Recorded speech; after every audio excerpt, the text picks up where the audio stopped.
Hello and welcome. Today we're going to do a short demo on some trees, and then later we're going to come back and do a little bit more about the tree. So a tree is a data structure that is very similar to a linked list.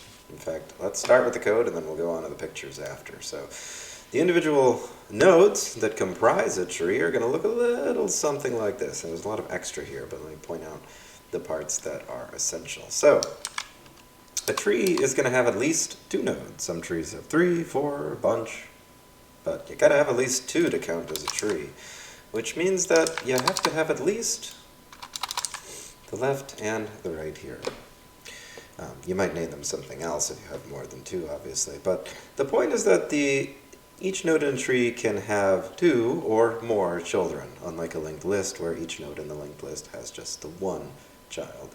So the stuff that's optional here is anything beyond 2 nodes. There are different kinds of trees that have more than 2. Today we're just going to look at some trees that have 2, and then we'll briefly look over the homework where you've got 3, and we'll explain why you've got 3. And then sometimes tree implementations will also have a reference back to the parent, just like doubly linked lists have a reference back to their parent. And this is oftentimes helpful in facilitating operations where you need to move back up, but it's actually entirely not necessary for most tree implementations. It only simplifies matters a little bit, so a lot of folks will also leave that out. This tree stores color, but it also has a couple of other pieces of information to do some visual tricks that we'll look at later. Anyway, with that definition of trees in mind, same thing as a linked list except that each node can have 2 or more children. And of course, if you're a mathematician, you're probably yelling at me right now because there's a lot more mathematical mumbo-jumbo that defines a tree, but c'est la vie, we'll skip over all that for now and just go with that definition. Basically a linked list where each node can have 2 or more children. If you want to add one more detail to that, you can add that there's only one given path, that nodes can't form loops, they can't connect back to one another. So in a linked list, you couldn't connect the head to the tail, that would form kind of a loop and they would circle around forever. The same is true of a tree. If a node has some node as its left child, then it's not possible for that left child through a series of other child links to end up back at the node where you started. You don't want to have any loops like that, and that should be pretty obvious intuitively. So let's look at some pictures. Let's start with a simple binary tree. And we'll look at a couple of the simple mathematical properties behind a binary tree. So binary tree just has 2 children, left and right, and here I've just labeled them in order. So this is the 0th node, there's the 1st, 2nd, 3rd, 4th, 5th, 6th, 7th, 8th, 9th. Okay, so the left child of 0 is 1, the right child of 0 is 2, the left child of 1 is 3, the right child of 1 is 4, the left child of 4 is 9, the right child of 4 is 10, and so on and so forth. Well, let's observe a couple of interesting mathematical properties. First of all, for a tree of a given height, so let's say that this tree is 1, 2, 3, 4 tiers tall, each tier being, well, one of these levels that contains nodes. So you could say a level of childness or something. I don't know how you would phrase it in simple terms, but it's the height of the tree. So for a tree that is 1 tall, how many nodes does it have? Well, it's 2 to the t nodes. That's how you get the number of nodes in that t. So if the tree is 0 tiers tall, we would call the first tier 0 because we're computer scientists. Well, this 0th tier has 2 to the 0th, which is 1 node in it. The first tier has 2 to the 1st, which is 2 nodes in it. The second tier, or tooth tier, whatever you want to say, has 2 squared, which is 1, 2, 3, 4 nodes in it. And then the third tier has 2 to the 3rd, which is 1, 2, 3, 4, 5, 6, 7, 8 nodes in it. That means that you can also get the total number of nodes in the tree so far by doing 2 to the tier plus 1 minus 1. So if we add all of these together, 8 plus 4 plus 2 plus 1 is 15. That is the next level up, 16 minus 1. So the next tier, adding another tier, adds basically all the nodes you have combined. So if a tree is 9 tiers tall and you want to turn it into a 10-tier tall tree, then you're adding enough spots for as many nodes as you've added in the first 9 tiers combined, minus 1. So that's pretty big. Like, adding a tier to a tree is a big deal. It's a lot of data. And this is one of the reasons why it's important to keep your trees optimal and balanced. This tree is what we would call perfectly optimized and perfectly balanced because it has no empty spots anywhere in it. We can make this tree not perfectly optimal by doing something like this. Now this little node is floating over here. This tree is no longer optimized. It is taller than it has to be. It could be more optimally packed if that node was to be up here. So one of the struggles when working with trees, we'll look at some more particular kind of trees in a bit, but one of the struggles when working with trees is to keep them optimal, because if they aren't optimal, you actually degrade a lot of the performance advantages that you happen to earn when you work with trees. Okay, so these mathematical concepts in mind, let's move on to the next little mathematical perk, is that you can store trees as an array. So unlike a linked list, which suffers a lot of performance disadvantages because it's so fragmented in memory, there's actually a really plausible and simple way to store trees as an array structure. So you don't actually have to deal with nodes and their left and right pointers and all of the complexity that that creates. You don't actually have to do that at all. All you have to do is put the nodes in an array. These are the indexes, so 0, 1, 2, 3, 4. And then you'll notice that you get this simple mathematical advantage here, that for any given index, so for example the node at index 5, you can identify which one is to its left by doing to the nth plus 1, and which one is to its right by doing to the n plus 2. So for 5, 2 to the, why did I say 2 to the nth? Wump, wump, wump. Okay, that's 2 times n, obviously. Fix that.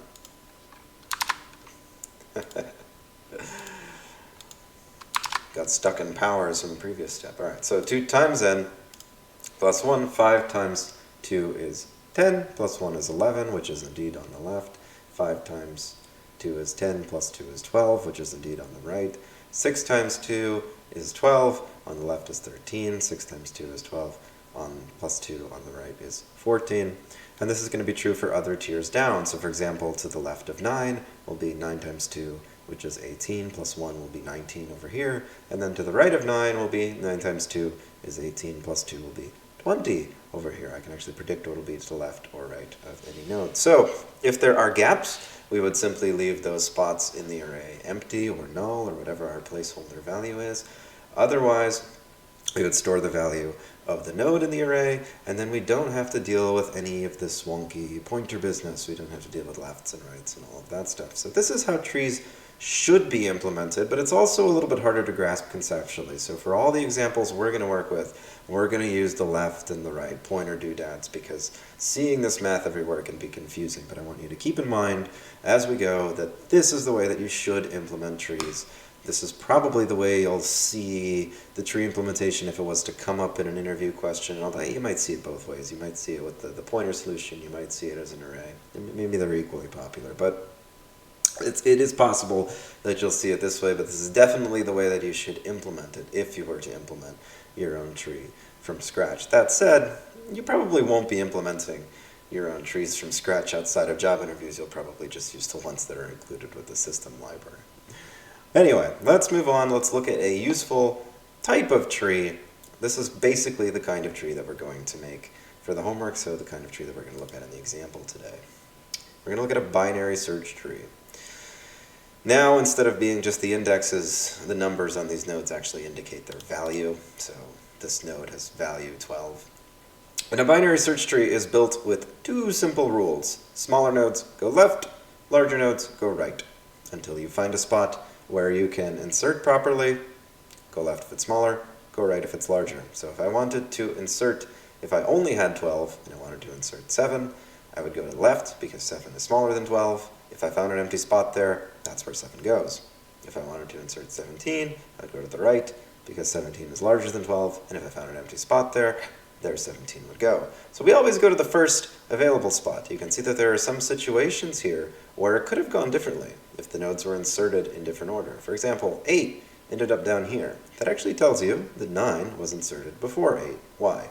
If 8 was inserted first, it would have gone 12. 8 is smaller than 12, so we would have gone left. 8 is bigger than 7, so we would have gone right. It would have ended up right here, and then 8 would have been inserted right there. So it looks like what happened was 9 got inserted. 9 is smaller than 12, bigger than 7. It ended up here. Then 8 got inserted. 8 is smaller than 12, bigger than 7, but smaller than 9. And so it ended up down here.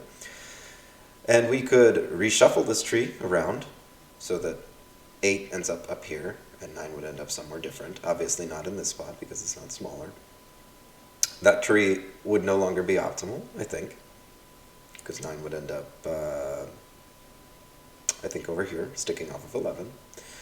But we could shuffle the tree around. What I mean by that is that there are many, many valid configurations of a binary tree with the same values. So there might be dozens of different ways to arrange the same values into even an optimal binary tree, especially if you're not using all of the nodes like this one. So if you've got a couple blanks to work with, then there's usually many, many different ways to organize your binary search tree optimally, given some set of values. There are also many bad ways to organize this binary search tree. The most unbalanced binary tree would be one where we started with 2 as the root, and then added the numbers in order. So to the right of 2 would be 5, and to the right of 5 would be 6, and to the right of 6 would be 7, and we would just go right all the way down. That would be the most unbalanced tree we could make. We could also make a similarly unbalanced tree by putting 22 as the root, and then adding them in reverse order. So adding 20, it would go on the left. Sorry, adding 21, it would go on the left, then 20 would go on the left, then 17 would go on the left, and 16 would go on the left,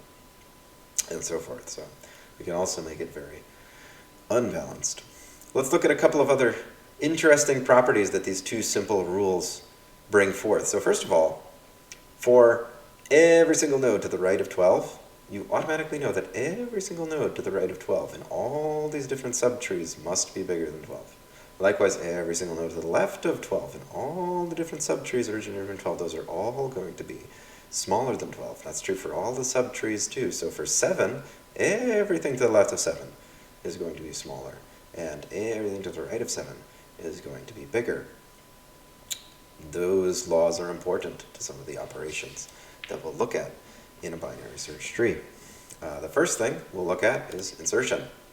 So let's say that we wanted to insert node 3. We already did a little bit of practice with the existing nodes, but let's practice adding a new one. So 3 is smaller than 12, we're going to go to the left. 3 is smaller than 7, we're going to go to the left. 3 is smaller than 5, we're going to go to the left. 3 is larger than 2, we're going to go to the right, and 3 is going to end up right there. And that's it, we're done. There we go. We can practice inserting a couple more. So let's insert, let's go with 23. 23 is bigger than 12, bigger than 17, bigger than 21, bigger than 23. Ends up down here. Okay, I hand waved around something earlier. What do we do with duplicates? What do we do with ties? Most problems that you'll see where binary search trees or other sorted, organized binary trees like AVL trees, red-black trees, most problems you see where those types of trees are involved, you will get the caveat that duplicates are not allowed. Because duplicates actually create a lot of complexity around insertion and removal.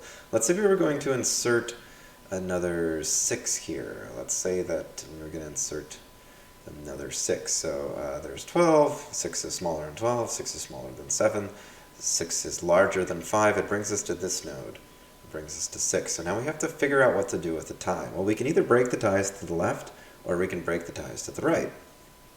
Regardless of which one we choose, although it's pretty difficult to demonstrate, eventually we're going to run into fringe situations where the tree can become unbalanced during an insertion or a removal. And so generally speaking, these problems will hand wave around duplicates. But what you should really do in a tree to store duplicates is that you should create sort of a counter. This is the best solution. So if we were going to insert another 6, what we would do is we would reach the 6 that we have, the existing 6.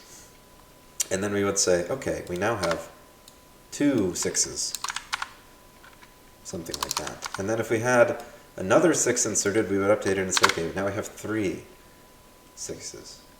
This adds a little bit of complexion to the insertion and removal functionality, but helps a lot at avoiding some of those problems that I was just talking about earlier. The other thing that you can do, and the thing that we've done for the homework, is establish another data structure, not necessarily just a counter, but something else for the duplicates to sit in.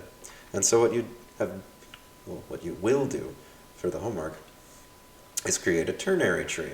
And the version of the ternary tree that you're going to create is that in addition to all of this goodness, in addition to the binary search tree stuff, if you get a duplicate, what you do is you make it a child in the middle. So in addition to having left and right pointers, each node in the ternary tree also has a middle pointer, and it uses that middle pointer to point to duplicates, so nodes that are the same. So you can think of what comes off of the middle pointer as basically a linked list that travels on down.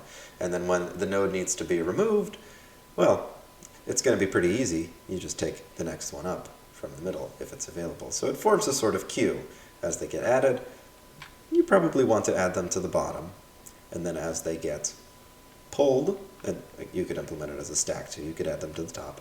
And then as they get pulled, you want to pull them from either the top or the bottom and then move something up in order to take its place. Since they're duplicates, it doesn't matter. The counter solution is fine most of the time, but if you are organizing your nodes by some value, but they're actually all unique and different, like for example, maybe both of these nodes in the tree have the value 6, but they're actually storing some very different information. Like maybe they're storing 2 different employees who both happen to have, let's say this is organized by salary, they both have a salary of 6. Well, they should both appear in the tree as different nodes. You can't just say 6x2, because it's 2 different people who both happen to have a salary of 6, but they have other features like, I don't know, maybe a different bank account to send the money to. Alright, so that's the proper way to handle ties, is come up with some way to break them either to the middle or like store a counter. If you try to handle ties by breaking duplicates to the left or the right, you will be fine like 90% of the time. 95, 99% of the time. But eventually you'll run into some stuff.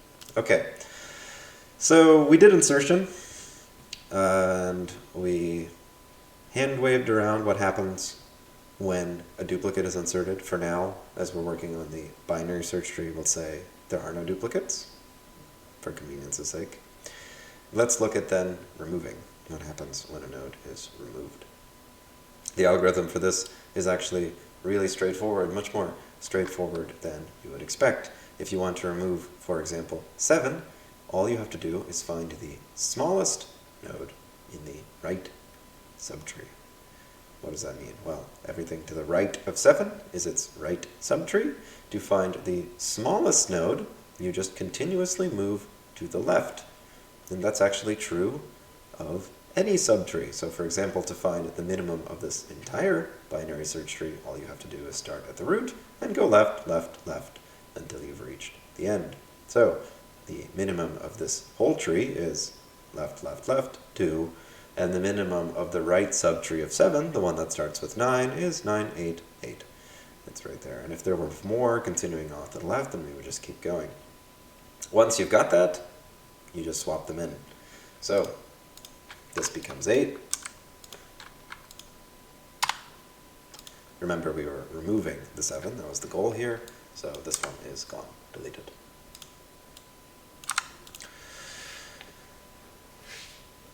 And then if we wanted to remove this 8, we wanted to remove it again, we have to go once again to the right subtree and find the minimum. In this case, there is nothing to the left of 9, so it is already the minimum. But this brings us to a slightly more challenging condition. So there are basically 2 that you would run into when you're doing this kind of removal.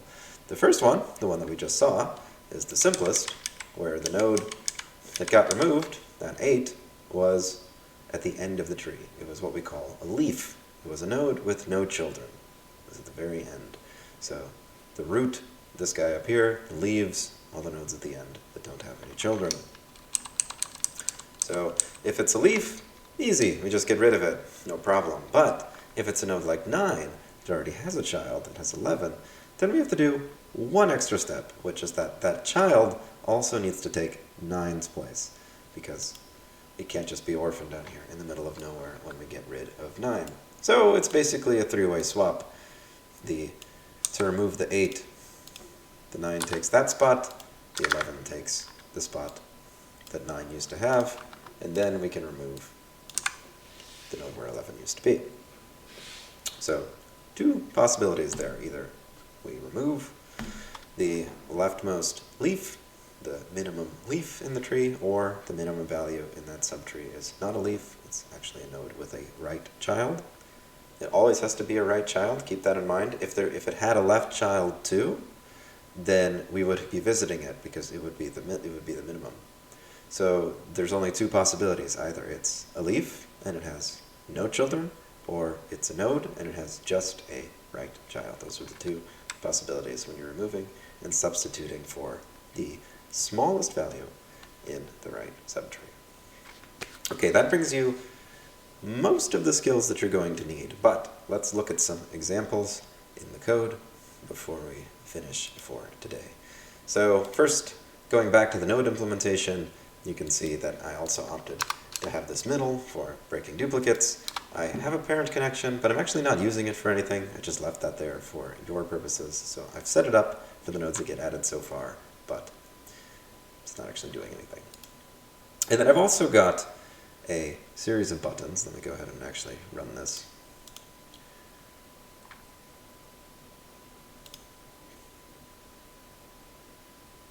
Oop, there we go.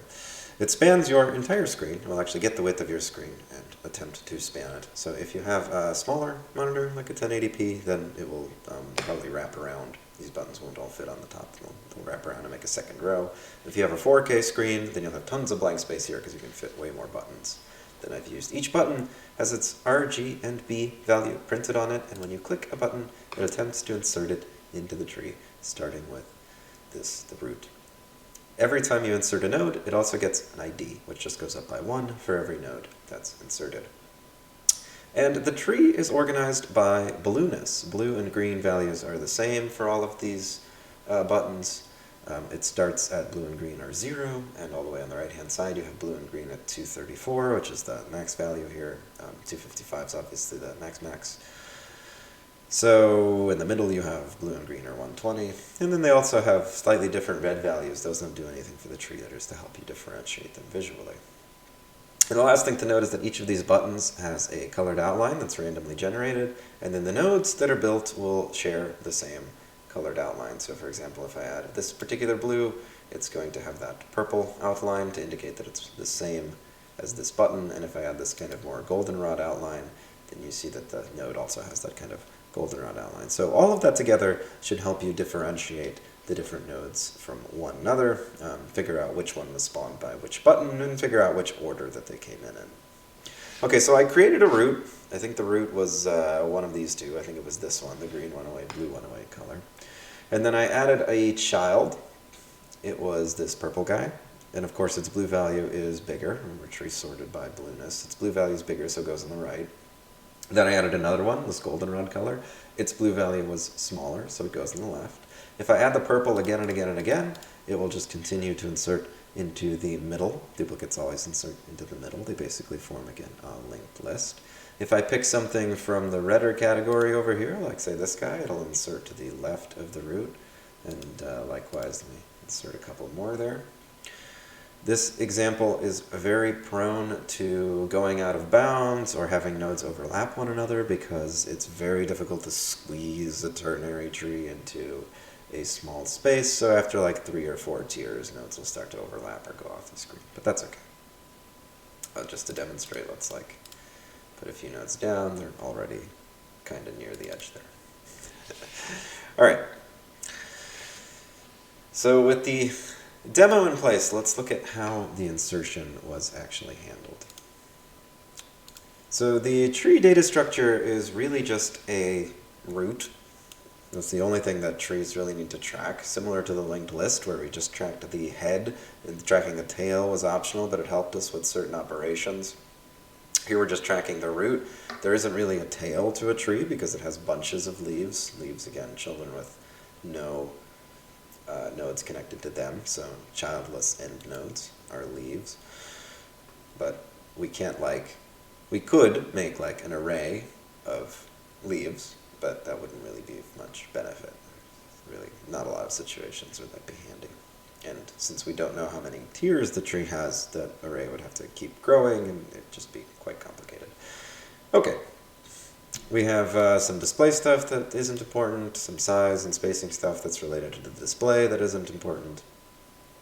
And then we have the creation of the tree. We can create it either with an existing node as the root, or create it blank, and then again some display stuff that isn't important.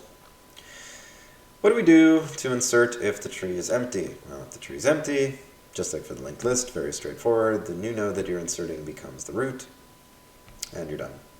I'm going to do that for the add node as well. Check if it's empty, insert, and then return. If it was empty, do nothing else. Okay. That's all straightforward. Let's look at the meat of it. Let's look at how nodes are added to the binary, well, ternary search tree. And again, this is actually a little bit easier than any of the alternatives because middle is the difficult one to handle, unless you want to just hand wave around the fact that you can't have two identical matches. Okay, so if the color of the node that you're trying to insert, which is node n, is bigger than the color of the node that you're currently on, which is curr, and should start as the root. You should pass root to this originally. Then we're going to go to the right. Otherwise, we're going to go to the left. That's pretty straightforward. But you probably were expecting to see a while loop here. You were probably expecting for us to while loop on down the tree, moving either left or right. So you're probably expecting something like this.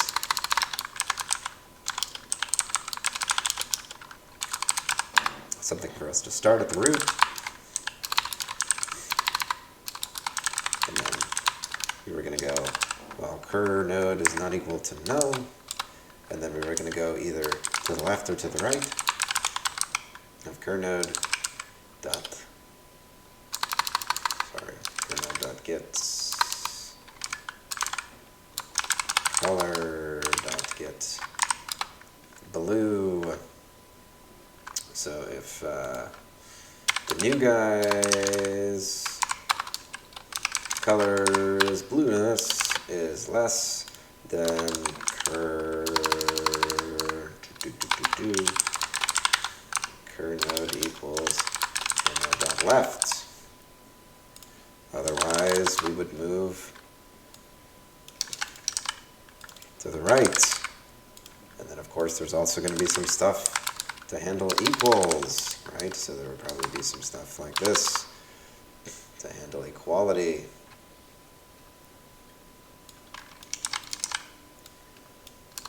What kind of stuff would handle equality? Well, I'll just probably copy this. That seems fine. Equals the same blueness.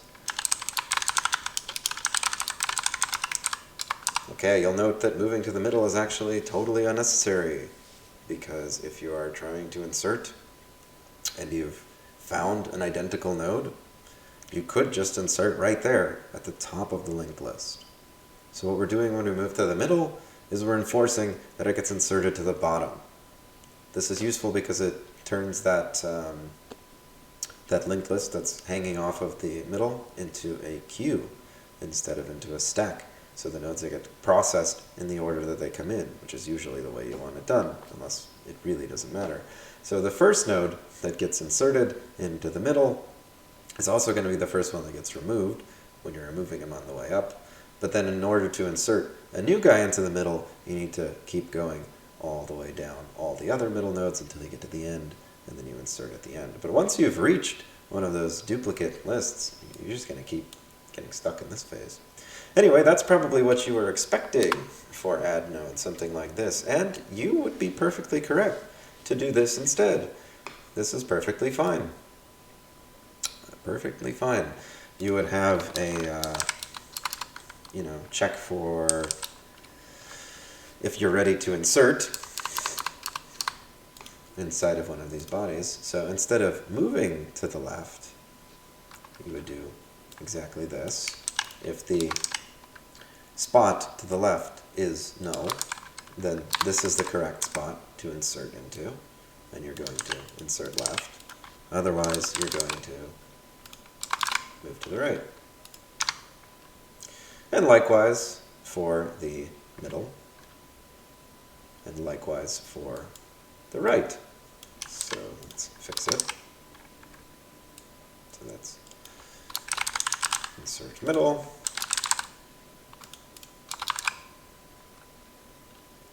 and then insert right. If the spot's unavailable, then you'll just continue to progress down the tree as needed. All right. And the insert left, insert middle, and insert right functions are nothing special. I'm just setting the parent's left to the child, setting the child's parent to the parent, so two things, nothing beyond what you would expect. You might consider having these do a little bit more, but actually this is enough for simple insertion.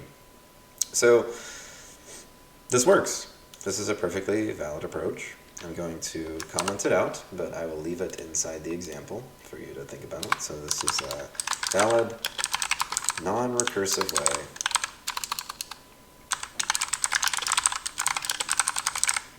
and it's not that long. It's only 78 through 99. It's only about 10 lines long, 11 lines long. So it's not bad at all.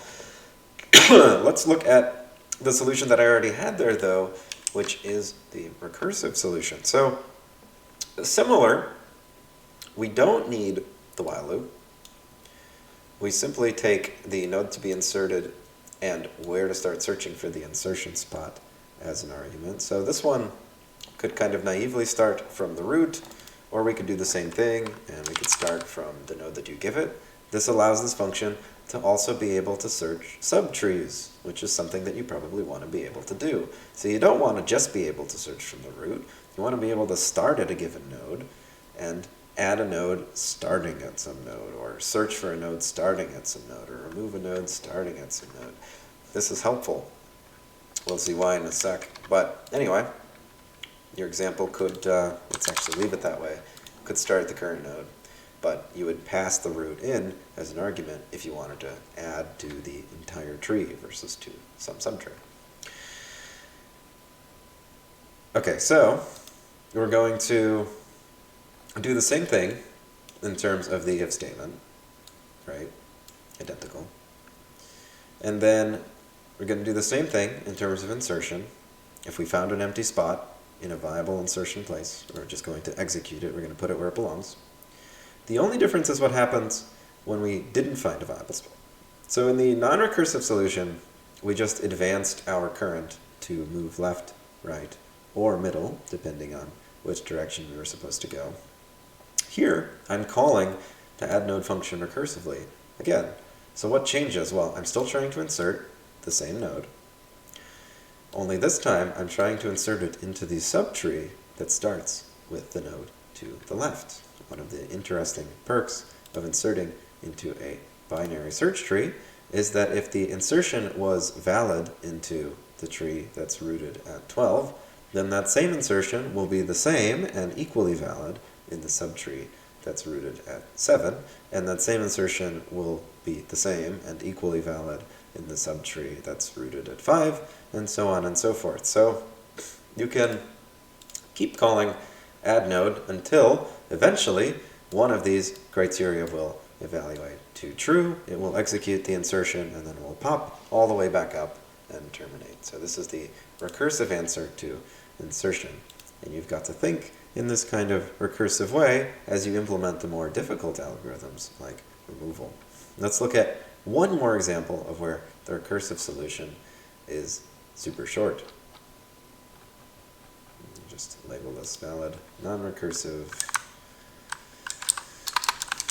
alternative insertion algorithm. Oh, and is the recursive solution shorter in this example? No. It's actually pretty much the same. You save one line for the while loop, and it's terminating bracket. But Conceptually, a little easier to understand, maybe. Depends how comfortable you are with recursion. Let's look at maxDepth. maxDepth. So for a binary tree, this is a little bit easier because you have a max function that's built in that returns the max of 2. I had to write this. It's not particularly complicated, but it's a max function that returns the max of 3 inputs. So just bear that in mind, that this max of function returns the max of the 3 inputs that it's given. Otherwise, how do you find the depth of the tree? The depth of the tree is also the height of the tree. It's the distance, the furthest distance away from the root. So the depth of a tree is the furthest distance away from its root, which is the same as its height. This one has a depth of 0, 1, 2, 3, 4, because this 3 is that far away. It is, you could consider 1, 2, 3, 4 links away, 4 parent-child relationships away from the root. That is the most links that you would have to follow to get to the extreme away from the root. How do you get that? Well, relative to the root, the maximum depth is going to be either the maximum depth of the left side or of the right side. It's going to be either one of those. That is just true about the root, right? Either the max depth is going to be on the left or it's going to be on the right. Then going back to 7, 7's max depth is either going to be on the left or the right. And 5's max depth is going to be either on the left or the right.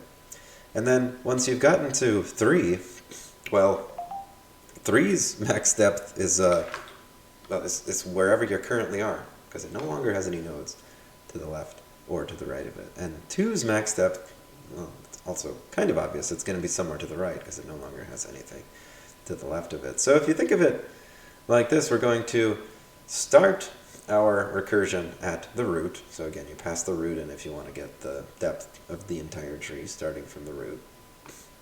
And then the left depth is we're going to recurse as far as possible to the left, add 1 to the depth each time we go.